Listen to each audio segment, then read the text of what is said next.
Jangan ada sesiapa yang berdiri di atas pinggiran kubur tersebut. Jangan ada sesiapa yang melangkahi kubur itu, kerana itu merupakan kemuliaan bagi orang Islam sesama kita. Alhamdulillah, Alhamdulillah, innal hamdalillah. Sungguh segala puji-pujian itu hanya saja layak bagi Allah Subhanahu wa taala. Allah SWT. Nahmaduhu wa nasta'inuhu wa nastaghfiruh. Kita memohon keampunan kepada Allah, kita memuji Allah Subhanahu wa taala, dan kita memohon perlindungan kepada Allah Subhanahu wa taala. Wa na'udzu billahi min syururi anfusina wa min sayyiati a'malina. Kita memohon perlindungan kepada Allah Subhanahu wa taala daripada buruknya kelakuan kita pada masa yang lalu. Moga Allah mengampuni semuanya. May yahdihillah fala mudhillalah. Ingat, barang siapa yang Allah Subhanahu wa taala kehendaki hidayah kepadanya, maka tidak akan ada yang dapat menyesatkannya. Wa may yudlil, dan barang siapa yang disesatkan Allah, fala hadiyalah, tidak akan ada hidayah yang dapat menyelamatkannya. Asyhadu an la ilaha illallah wahdahu la syarika lah. Saya bersaksi bahawa tiada Tuhan yang disembah, hanya sahaja Allah sahaja yang kita sembah, tanpa ada sekutu baginya. Wa asyhadu anna Muhammadan abduhu wa rasuluh, dan saya bersaksi bahawa Muhammad itu sebenar-benar hamba dan juga utusan. Muslimin muslimat dirahmati Allah, hadirin sekalian, terbentang di hadapan kita satu kekuasaan kebesaran Allah Subhanahu wa taala. Allah SWT. Yang mana Allah mengatakan, a'udzubillahi minasyaitanir rajim, kullu nafsin dha'iqatul maut. Setiap yang bernyawa, yang diberikan roh pada jasadnya itu, dha'iqatul maut, akan menempuhi kematian. Suatu masa roh itu akan dicabut daripada kita, dan jasad kita akan ditanam di dalam tanah ini. Roh kita akan diangkat menuju kepada Allah Azza wa Jalla.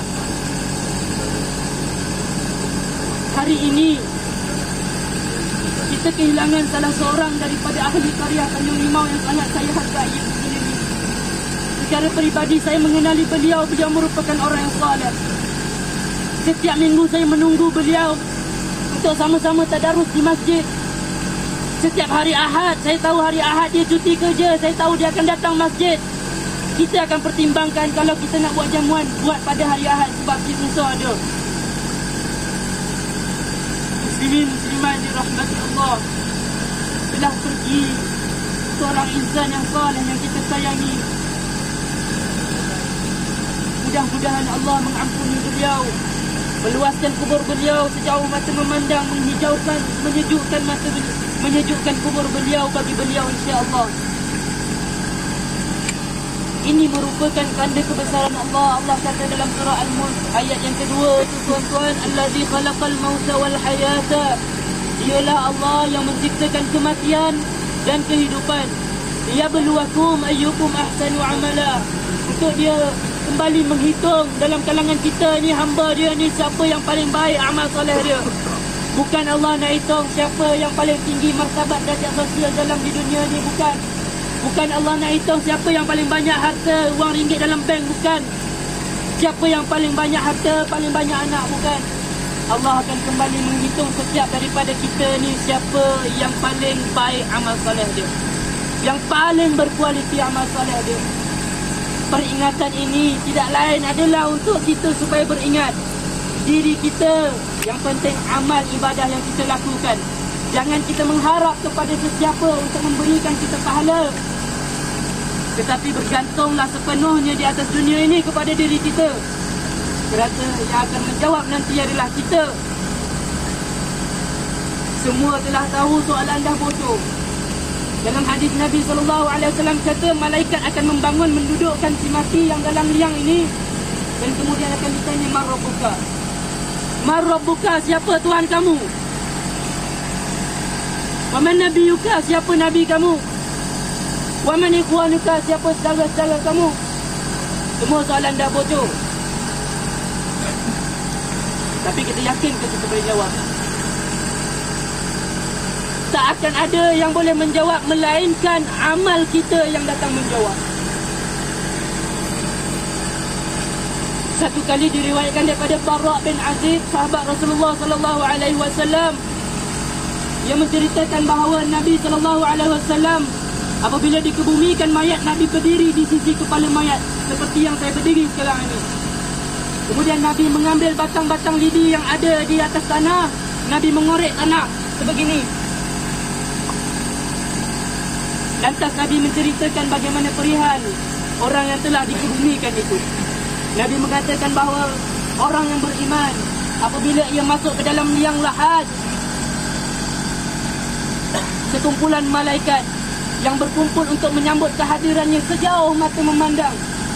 Dan kemuncaknya adalah dia didatangi oleh seorang lelaki yang tampan, yang elok wajahnya. Kemudian ditanya kepada lelaki tersebut, siapa engkau ni? Kenapa muka kau sangat tampan? Maka jawab lelaki yang hadir itu, aku merupakan amal soleh engkau yang akan menyenangkan engkau bersama engkau dalam yang lahat. Maka muslimin muslimat yang dirahmati Allah, peringatan ini merupakan peringatan yang hakiki bagi kita semua. Yang sebenar, jangan kita lalai dengan wang ringgit yang kita cari atas dunia. Jangan kita lalai dengan bagusnya prestasi kerja kita tiap-tiap hari. Tetapi gunakan masa yang ada untuk kita muhasabah bagaimana prestasi kita dalam mencari amal soleh. Solat kita penuh tak penuh? Di mana solat kita? Di rumah atau di masjid atau tak solat langsung? Quran kita bagaimana? Dah belajar ke belum? Dah khatam ke belum? Puasa kita cukup ke tidak? Kalau tak cukup dah ganti belum? Itu yang kita hitungkan atas dunia. Jangan sekadar kita hidup hanya untuk mencari makanan, balik makan tidur, mandi pergi kerja, balik makan tidur. Sebaliknya fikirkan tentang amal soleh kita, kerana amal itu yang akan bersama kita ketika kita menjawab dengan malaikat kelak. Kita tutup talqin ini dengan potong doa. A'udzubillahi minasyaitonirrajim. Bismillahirrahmanirrahim. Alhamdulillahirabbil alamin wassalatu wassalamu ala rasulina Muhammad wa ala alihi wa sahbihi ajma'in. Ya Allah, ya Tuhan kami menadah tangan seikhlas hati kami. Kami memohon Engkau untuk mengampuni dosa kami, ya Allah. Ampuni dosa Cik Musa bin Mat Harun ini, ya Allah. Dan Yunus ini, ya Allah. Ya Allah, ampunkan si mati ini, ya Allah. Berkati kehidupannya. Kiralah segala amal saleh yang dibawanya untuk menuju kepadamu, ya Allah. Ya Allah, ya Tuhan kami, Engkau sabitkan, kukuhkan hatinya, lisannya untuk menjawab dengan malaikat Munkar dan Nakir, ya Allah. Ya Allah, ya Tuhan kami, jadikan kuburnya ini sesejuk salju, ya Allah.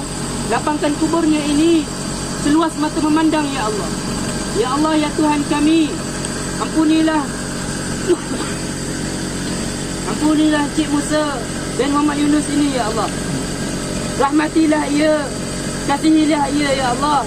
Terimalah kehadirannya kepadamu dengan keberkatan yang melimpah-limpah, ya Allah.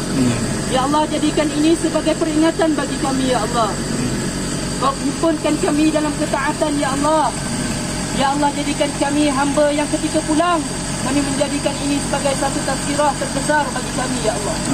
Peringatan untuk kami menyusun kehidupan kami, ya Allah. Dan kami bersedia untuk menghadapmu kelak, ya Allah. Allahumma ya Rabbana atina min ladunka rahmah wa hayyi lana min amrina rashada. Rabbi ja'alna muqima salah wa min dhurriyyatina rabbana wa taqabbal du'a. Rabbana atina fid dunya hasanah wa fil akhirati hasanah wa qina adzaban nar. Wa sallallahu ala nabiyyina Muhammad wa ala alihi wa sahbihi wa sallam. Walhamdulillahi rabbil alamin. Assalamualaikum warahmatullahi wabarakatuh. Waalaikumsalam warahmatullahi wabarakatuh.